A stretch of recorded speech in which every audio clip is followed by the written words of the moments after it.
video, I'm gonna share how I make my ginger shots. This recipe is the quick and easiest way to make ginger shots. I'm absolutely obsessed with them. I have them every morning before my coffee. I'm very excited to share that you don't need a juicer for this recipe. This honestly has been really helping me with bloating. It's been making my immune system stronger. I'm obsessed with it.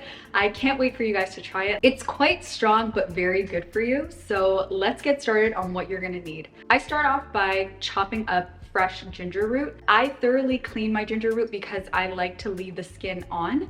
After leaving the skin on and chopping up the ginger root, I like to add that to the blender and move on to a whole lemon. I peel off one lemon and chop that up and add it to the blender as well. And the last ingredient that I like to add is an orange. I like to also peel that and chop it up and add it to the blender.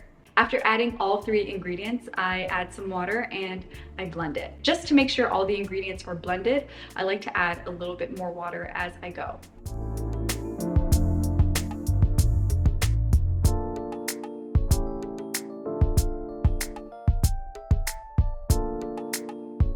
So now that everything is blended, I like to use a cheesecloth, especially leaving the skin on and the ginger root. I don't want to have any of ginger bits in my shots.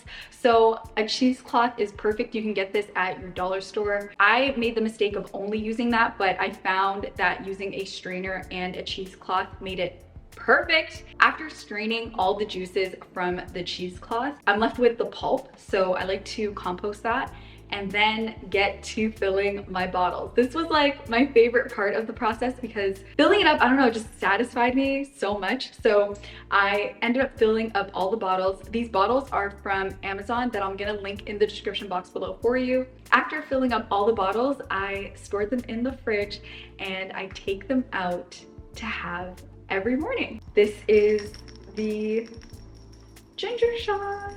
I'm absolutely obsessed with it. It's so good. Cheers. Oh my God. It smells so strong, but it's so good. Ooh. It literally wakes me up every morning. It's so delicious. This is my last one, so I have to make some more. But there you have it. That's how to make these really simple yet very powerful ginger shots.